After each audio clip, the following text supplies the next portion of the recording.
بسم اللہ الرحمن الرحیم۔ شروع اللہ کے نام سے جو بڑا مہربان نہایت رحم والا ہے۔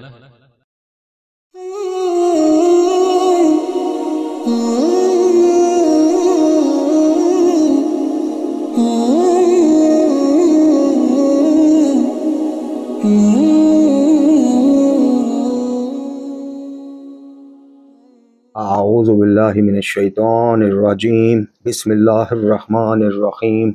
الحمد للہ والصلاۃ والسلام علی اہلہا، اللہم صلی علی محمد وآل محمد وعجل فرجہم۔ محترم ناظرین و سامعین، السلام علیکم ورحمۃ اللہ وبرکاتہ۔ آج کی نئی ویڈیو کے ساتھ حاضر خدمت ہیں، میں ہوں علی روحانی اور آپ دیکھ رہے ہیں ہمارا آفیشیل یوٹیوب چینل۔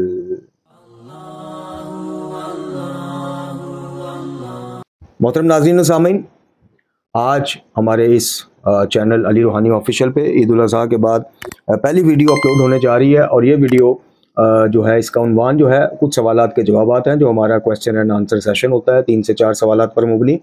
اور کل ہمارے روحانیت نامہ پر ویڈیو اپلوڈ ہوئی ہے جی، کتاب المکتب کے تعارف میں، الحمدللہ اس میں مکمل تعارف پیش کیا گیا ہے، اس کتاب کے کچھ عنوانات پڑھ کے بتائے گئے ہیں۔ وہ ویڈیو کا لنک ہماری کمیونٹی میں موجود ہے، اگر آپ میں سے کوئی دیکھنا چاہے تو وہ لازمی دیکھیں، اور کتاب المکتب کو لازمی پڑھیں، لازمی منگوائیں۔ دیکھیں، تنقیدی نقطہ نگاہ سے منگوا کر پڑھیں یا اصلاحی نقطہ نگاہ سے، لیکن پڑھیں ضرور۔ آپ کو انشاءاللہ اس ایک کتاب میں پورا مکتب تشیع کا جو حقیقی چہرہ ہے وہ نظر آئے گا،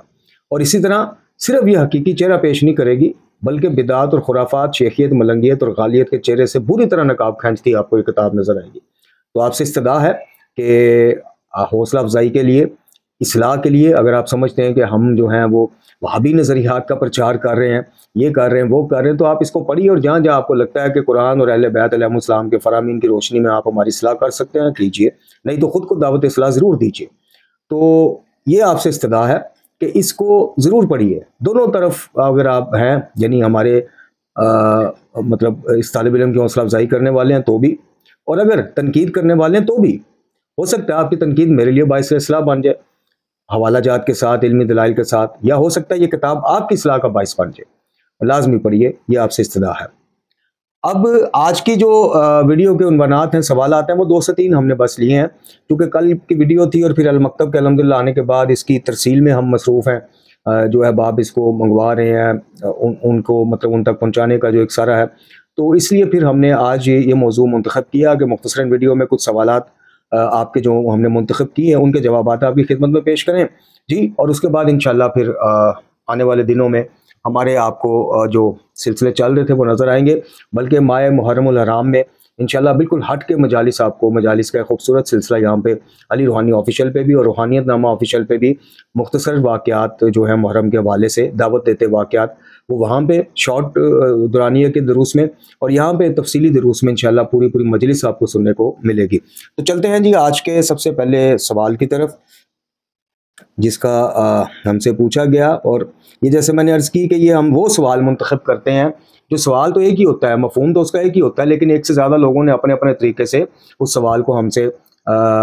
کومنٹس کی صورت میں، واٹس ایپ کی صورت میں، یا فیس بک میسنجر پہ کسی نہ کسی طرح پوچھا ہوتا ہے۔ تو وہ جو ایک سے زیادہ سوال، ایک ہی ٹائپ کا سوال ہوتا ہے نا، ایک سے زیادہ اشخاص کی طرف سے آیا، اس کو ہم لیتے ہیں۔ تو اسی طرح ایک سوال ہے جو خاص کر یاری صاحب جو ہیں، سرکار صاحب تو نہیں، خیر یاری جو ہے وہ اس کے چاہنے والوں کی طرف سے پوچھا جاتا ہے، اور وہ یہ ہے کہ جناب آپ قرآن مجید کو ناقص ماننے یا اس میں تعریف کے قائل ہونے پر یاری کو آڑے ہاتھوں لیتے ہیں اور اس کو دائرہ اسلام سے خارج قرار دیتے ہیں۔ آپ کے پاس قرآن مجید فرقان حمید کے مکمل ہونے کا خود قرآن سے کیا ثبوت؟ لو جی، اب آپ یہ بتائیے کہ اتنی عقل پہ پٹی بن جائے کسی کے، اور صرف اس وجہ سے یاری، دیکھیں یاری کوئی ان کو ڈالر نہیں بھجوا رہا، یاری جو ہے وہ کوئی ایسا کام نہیں کر رہا جو تاریخ میں پہلی بار کسی شیعہ نے آ کے کیا ہو، یاری ان کے جوتوں میں لگی خاک کے برابر نہیں ہے ان اکابرین کے، کہ جنہوں نے اپنے بچے، اپنی جانیں گوا دی ہیں دفاع شیعت میں۔ یہ تو ایئر کنڈیشن میں امریکہ میں بیٹھ کے اسٹوڈیو بنا کے ایک لوگوں سے اہل بیت ٹی وی کے نام پہ، وہ دیکھیں آج کل تو وہ پے پال کوئی سروس ہے، وہ تو اب سریعام مانگنا شروع ہو گیا۔ تو یہ کیا کر رہا ہے ایسا کام جو پہلے کسی نے نہیں کیا جی؟ پاکستان اور ہندوستان میں ایسے ایسے علماء ہیں جن کی جوتیاں گھس گئی ہیں، جا جا کے پیدل انہوں نے مناظرے کیے ہیں، مجالس کے ذریعے تبلیغ کی ہے، محافل کے ذریعے کی ہے، ڈور ٹو ڈور جا کے کی ہے۔ تو یاری کے حواری جو ہے صرف عقل پہ پٹی کیوں بند گئی ہے کہ یہ اس طرح کی جو توہین صحابہ کرام یا امہات المومنین سے جو اختلافات ہیں جو کہ مسلمہ حقیقت ہے اس میں کوئی انکار نہیں کر سکتا. کوئی بندہ یہ نہیں کہہ سکتا کہ جناب علی مرتضیٰ امیر المومنین علی بن ابی طالب علیہ السلام میں اور دیگر کچھ شخصیات میں اختلاف نہیں تھا. کوئی یہ نہیں کہہ سکتا کہ جنگ جمل نہیں ہوئی ہے. کوئی یہ نہیں کہہ سکتا صفین کا مارکا نہیں ہوا ہے. جی اختلافات بھی ہیں, سب کچھ ہے, لیکن کیا کریں, ہم اہل بیت کے ماننے والے ہیں اور اہل بیت کے گھرانے سے ہمیں بدتمیزیاں نہیں سکھائی جاتی. تو یاری جو ہیرو بنا ہے نا, اس کو جو سٹیٹس دیا ہے وہ صرف اس لیے دیا ہے کہ وہ توہین بڑی اچھی کر لیتا ہے, بکواس بڑی اچھی کر لیتا ہے. جی وہ امہات المومنین کے حوالے سے ایسی بات کر جاتا ہے کہ جو آپ اپنے کسی دشمن کی خواتین کے بارے میں نہیں کہہ سکتے. اگر آپ خاندانی, اگر آپ شرافت والے گھرانے سے تعلق رکھتے ہیں, شرفا سے تعلق رکھتے ہیں, اگر آپ کی تعلیم و تربیت کرنے والے ماشاءاللہ اچھے والدین ہیں, تو کبھی بھی آپ اختلافات کی بنیاد پر اپنے دشمن, اپنے قاتل کے بھی گھرانے کی خواتین کے بارے میں الفاظ وہ نہیں کہیں گے جو یہ امہات المومنین, خاص کر ام المومنین جناب عائشہ رضی اللہ عنہا کے حوالے سے یہ کہتا پھرتا ہے. تو یہ ہیرو صرف اس لیے, اسے کہیے آج لے, یہ بھی زمال ہے. یاری کو آپ کہیں کہ ایک ہفتہ یا 2 ہفتے کے لیے اختلافات کرے, لیکن یہ بدتمیزیاں کرنی چھوڑ دے بزرگان اہل سنت کے حوالے سے, قرآن کو ناقص کہنا چھوڑ دے. آپ دیکھیے گا اگر یاری کی 1% 10% بھی فالوئنگ رہ گئی تو مجھے پکڑ لیجیے گا. یہ صرف ہیرو ہے, چونکہ ہمارے یہاں بدقسمتی یہ ہے کہ ہندوستان پاکستان میں شیعت کا عنوان ہے ہی یہ کچھ, بس دیٹس آل. جتنا کو اچھا بڑا تبرے باز ہے, جتنا اچھا تبرہ کو کر سکتا ہے, جتنی مراسیوں کی طرح تنظیم مار سکتا ہے دیگر مسالک کے اکابرین بزرگان کو, اتنا بڑا وہ اس قوم کا ہیرو ہے. اس قوم کو کوئی لینا دینا نہیں, ککھ لینا دینا نہیں ان علماء حقہ کے ساتھ کہ جو قرآن کی روش پہ آپ کو چلائیں, جو سیرت اہل بیت کی روش پہ آپ کو چلائیں. اس قوم کی اکثریتی طبقے کا ایسے علماء, ایسے علم کے ساتھ واسطہ ہی کوئی نہیں, ربط ہی کوئی نہیں. ان کو صرف یہ اسی طرح کی یاری ٹائپ جو ہے نا نمونے چاہیے بس, کہ جو اچھے مسالے, مرچ مسالے لگا کے دیگر مسالے کے بزرگان, اور پھر جب یہ بھگتنا پڑتا ہے ان کو تو پھر یہ کہتے ہیں جی کہ دیکھیں جی کافر شیعہ کافر فلان. بھائی خارجی اور نواسبی تو 1300 سال پہلے, نواسب جو ہے 1400 سال سے آپ کے پیچھے لگے ہوئے ہیں. آپ کو مسلمان نہ انہوں نے تب ماننا ہے, نہ بیچ والے کسی دور میں ماننا ہے, نہ اب ماننا ہے, نہ آئندہ ماننا ہے. لیکن جو معتدل مزاج عوام تھی, اکثریتی عوام اہل سنت کی, وہ آپ کے لیے آواز اٹھاتی تھی اور اب بھی اٹھاتے ہیں. لیکن آپ نے کیا کیا, آپ نے یاری کو یا یاری جیسوں کو سپورٹ کر کے یہ پیغام دے دیا, اور خوارج اور نواسب کی طرف سے پروپیگنڈا جو کیا جاتا تھا کہ یہ ہر وقت حالت تقیہ میں رہتے ہیں, آپ نے اس کو سچ ثابت کر دیا. آپ نے سیستانی صاحب کو بھی غلط ثابت کر دیا جنہوں نے کہا جی مت کہو اہل سنت ہمارے بھائی ہیں, وہ ہماری جان ہے. آپ نے یاری کی سپورٹ کر کے, یاری کی بلے بلے کر کے آپ نے برادران اہل سنت کو, عوام اہل سنت کو یہ پیغام دیا کہ سیستانی صاحب بھی حالت تقیہ میں ہے, انہوں نے بھی حالت تقیہ میں فتویٰ دیا. آپ نے خامنہئی صاحب کو بھی جھوٹا پڑھوایا جو کہتے ہیں کہ مقدسات اہل سنت کی توہین رام ہے, ان کو بھی آپ نے جھوٹا. آپ نے اپنے کابرین, آپ نے خود اپنے آپ کو جھوٹا پڑھوایا. یعنی آج 10 بندے آپ کے ساتھ بیٹھ جائیں اہل سنت کے, تو آپ وہاں پہ بھول جائیں گے یاری کون ہے. آپ کہیں گے جی ہم سب کا احترام کرتے ہیں, ہم سب کی عزت کرتے ہیں, ہم سب کا یہ کرتے ہیں, اور بہانا آپ کیا لگائیں گے, تقیہ.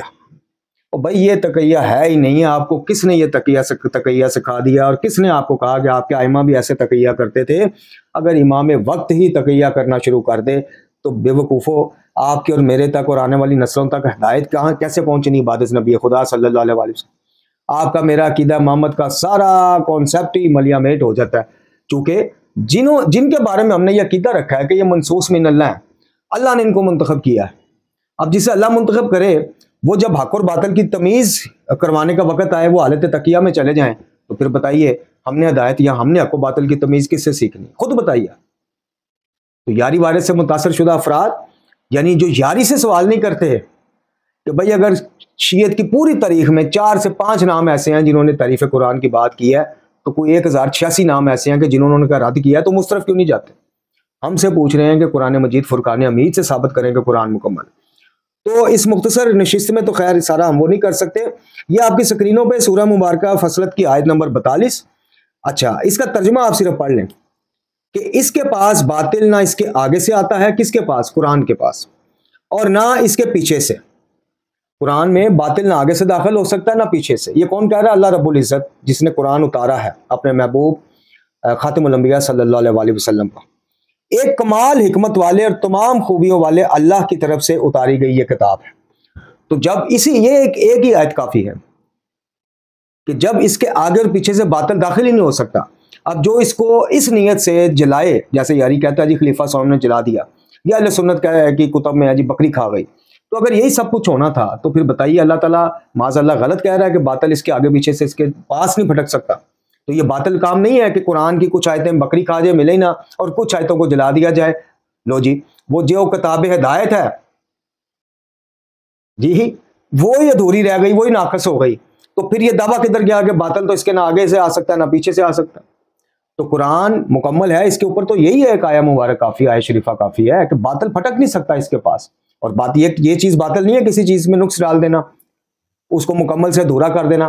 یہ باطل ہے نا۔ تو قرآن تو کہہ رہا ہے باطل آگے پیچھے سے آ ہی نہیں سکتا۔ خیر اس کے بعد آئیے سورہ مبارکہ الحجر کی جو آیت نمبر 9 ہے، اِنَّا نَحْنُ نَزَّلْنَا الذِّکْرَ وَإِنَّا لَهُ لَحَافِظُونَ۔ اب یاری نے اپنے ماننے والوں کو دھوکہ کیا ڈالا ہے کہ جی یہاں ذکر سے مراد کوئی بھی ہو سکتا ہے۔ ایک اس کا کلپ موجود ہے، میرے پاس بھی موجود ہے، میں لگاؤں گا انشاءاللہ کسی اور درس میں۔ اس میں یہ کہہ رہا ہے ذکر سے مراد نبی خدا صلی اللہ علیہ وآلہ وسلم بھی ہو سکتے ہیں یا ہیں۔ اب مجھے بتائیے کہ غالیوں کا عقیدہ نزول جو ہے، چونکہ اس آیہ مبارکہ میں تو کہا جا رہا ہے اِنَّا نَحْنُ نَزَّلْنَا الذِّکْرَ، اِنَّا نَحْنُ نَزَّلْنَا الذِّکْرَ، ہم نے نازل کیا ذکر کو، پیدا نہیں کیا۔ تو پھر غالیوں والا عقیدہ نزول جو ہے اس کے اوپر، یہ غالیوں کے اوپر وہ کیوں بات کرتا ہے؟ میں نے آپ سے کہا یہ اندر سے خود بہت بڑا غالی ہے۔ میں نے آپ کو پچھلی ویڈیو میں دکھایا اس کے تضادات والی ویڈیو کہ ایک طرف غالیوں پہ لعنت کر رہا ہے، تو غالیوں کے سر پہ کوئی روبڑے تو نہیں بنے ہوئے، سینگ تو نہیں ان کے چہرے کو آدھے انسانوں والے آدھے بکریوں والے تو نہیں ہوتے کہ جو دور سے پہچانے جائے غالی، اپنے عقائد سے پہچانے جاتے ہیں کہ یہ غالی ہے۔ غالیوں کا سب سے بڑا عقیدہ یہ ہے کہ غیر اللہ سے رزق مانگا جا سکتا ہے، اولاد مانگی جا سکتی، اور یہی یہ اپنی اس میں کہہ رہا ہے جو میں نے پچھلا کلپ آپ کو دکھایا پچھلی ویڈیو میں کہ فرشتوں سے مانگنا جائز ہے، منع کہیں نہیں۔ یہ خود غالی ہے، بہت بڑا غالی ہے یہ۔ انشاءاللہ جس دن کسی نیوٹرل پلیٹ فارم پہ اس کا میرا آمنا سامنا ہو گیا، وہ صدر مناظرہ بیچ میں ہوا جو حق ادا کرے مناظرے کے محتمم کے طور پہ، ہماری باری میں اس کو نہ بولنے دے، اس کی باری میں ہمیں نہ بولنے دے، تو میں اس کے چہرے سے وہ نقاب اتاروں گا۔ یہ گجا ہوا ہے، یہ کتابی یہ روایت اس میں ہے، یہ اس میں ہے، یہ انشاءاللہ یہ ان کی تو باری نہیں آنی، ان کی باری نہیں آنی، یہ اپنے ہی اس میں الجھ جائے گا۔ عقلی اور منطقی طور پہ اس کو صرف 3 سوالوں میں الجھاؤں گا، اگر یہ 10 گھنٹے کے مناظرے میں بھی وہ جواب دے دے میں ویڈیو بنانا چھوڑ دوں گا، یہ آپ کا میرا وعدہ ہو گیا۔ خیر اس کے بعد سورہ مبارکہ بقرہ کا آغاز پڑھ لیں بھائی، جس میں کہا جا رہا ہے کہ یہ لا ریب فیہ، اس میں کوئی کسی قسم کا عیب نہیں ہے، تو یہ نقص بھی عیب ہی ہے نا کسی میں۔ اب خدا نخواستہ کو معصومین میں نقص کی بات کرے تو وہ معصومین کی طرف عیب منسوب کر رہا ہے، تو قرآن کی طرف نقص کی بات کرے، کمی کی بات کرے تو یہ عیب نہیں ہے۔ تو قرآن تو سورہ بقرہ میں کہہ رہا ہے کہ یہ متقیوں کے لیے ہدایت ہے اور بے عیب کتاب ہے۔ سب سے پہلی بات یہ کہ متقیوں کے لیے وہ چیز کیسے ہدایت کا سبب ہو سکتی ہے جو ادھوری ہے، یا کچھ سالوں بعد نبی خدا صلی اللہ علیہ وآلہ وسلم کے بعد وہ ادھوری ہو گئی، ناقص ہو گئی، تعریف شدہ ہو گئی، تو وہ قیامت تک آنے والے متقین کے لیے باعث ہدایت کیسے رہ گئی عقل کے اندر؟ یہ بھی تو سوچیں یاری کے باری۔ خیر اس کے بعد آ جائیں جی، یہ تو کچھ آیات ہم نے پیش کی 2 سے 3، عقل والوں کے لیے تو ایک بھی بہت ہے۔ اب آ جائیں حدیث ثقلین کی طرف، انی تارکم فی ثقلین والی حدیث کی طرف آ جائیں کہ میں تم میں 2 چیزیں چھوڑے جا رہا ہوں۔ کتاب اللہ، وہاں پہ کتاب کا لفظ ہے، وہاں پہ آیات کا لفظ نہیں ہے کہ کچھ قرآن کی آیتیں چھوڑے جا رہا ہوں۔ ذرا غور کیجئے گا میرے محترم ناظرین و سامعین، اس حدیث ثقلین کے من و ان لفظ پڑھیے گا، کتاب اللہ و اطرت اہل بیت کے لفظ ہیں کہ نہیں؟ اور اگر آپ کو کتاب اللہ کا لفظ مل جائے تو پھر سوچئے گا کہ نبی خدا صلی اللہ علیہ وآلہ وسلم نے یہ کیوں نہیں فرمایا کہ کچھ آیات قرآن چھوڑے جا رہا ہوں، یا کچھ نہیں، آیات قرآن اور میری اطرت، کتاب کا لفظ کتاب اللہ۔ تو قرآن کے مکمل ہونے پہ آیات قرآنی کے بعد خود حدیث ثقلین شاہد ہے، قرآن الحمدللہ مکمل ہے۔ کیوں؟ نبی خدا صلی اللہ علیہ وآلہ وسلم نے کتنی ایسی پیشن گوئیاں کی ہیں، کتنی ایسی خبریں دی ہیں جو آج تک پوری ہوتی آ رہی۔ اللہ تعالیٰ ان کو بذریعہ وحی جو ہے بتاتا تھا، تو کیا نبی خدا صلی اللہ علیہ وآلہ وسلم کو اللہ پاک نے یہ نہیں بتایا کہ میرے محبوب قیامت تک اب تیری شریعت باقی رہنی، اور تیری شریعت کے جتنے ماخذ ہیں وہ کتاب اللہ سے، میرے اتارے کلام سے ہیں، اس سے ناقص ہو جانا ہے۔ آپ کی وفات کے کچھ سالوں بعد امت نے یا بکری کو کھلا دینے ہیں، اور یہاں کسی نے جلا دینا ہے، کسی نے کہنا جی خلیفہ سوم نے جلا دیا، یہ کتاب ادھوری ہو جانی۔ تو نبی خدا صلی اللہ علیہ وآلہ وسلم ہمارا دامن کن کے ہاتھوں میں دے کے گئے؟ کتاب اللہ اور اطرت اہل بیت۔ تو جب نبی خدا صلی اللہ علیہ وآلہ وسلم قیامت تک آنے والی امت کو کہہ رہے ہیں کہ اللہ کی کتاب اور میری اہل بیت سے دامن نہ چھڑانا، مفہوم پیش کر رہا ہوں، ان سے متمسک رہنا، ایک چیز نے کچھ سالوں بعد ناقص ہو جانا، تو بتائیے وہ تو اعتدال ہی خراب ہو گیا نا سارا۔ تو حدیث ثقلین خود اس کی محفوظیت اور کاملیت پہ الحمدللہ دلالت کرتی ہے۔ تیسری بات یہ ہے کہ امیر المومنین علی بن ابی طالب علیہ السلام نے کہا کہ قرآن کو اپنا امام پیشوا رہبر بناؤ، پورا خطبہ نہج البلاغہ۔ امام صادق علیہ السلام فرماتے ہیں کہ ہم یاری کو کہیے گا سولہ کافی بڑی رٹ لگاتا ہے نا، یہ اس کو پوچھیں، ہمت کریں اس کو پوچھیں کہ اصول کافی میں جو 6 سے 7 وہ روایات ہے کہ ہماری جو بات تم تک پہنچے لیکن قرآن کے مطابق نہ ہو، اس کو چھوڑ دو۔ تو جب ایک چیز ہے ہی ناقص، تو امام ایک ناقص چیز معاذ اللہ ایک ناقص کتاب کا معیار ہمیں دے کے جا رہے ہیں، یہ سوال اس سے کریں تو صحیح، اس کے حواری اس سے متاثر شدہ۔ تو الحمدللہ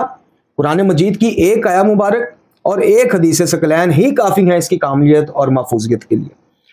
اچھا جی، اگلا سوال ہے جی کہ خلفۂ ثلاثہ کے لیے اتنا نرم گوشہ کیوں؟ دیکھیں، میں نے آپ سے اوائل میں اس کا بہرحال جواب تو آ گیا اور میرے پچھلے دروس میں بھی ہے۔ خلفۂ ثلاثہ یا جناب شیخین جو ہیں یا امہات المومنین جو ہیں،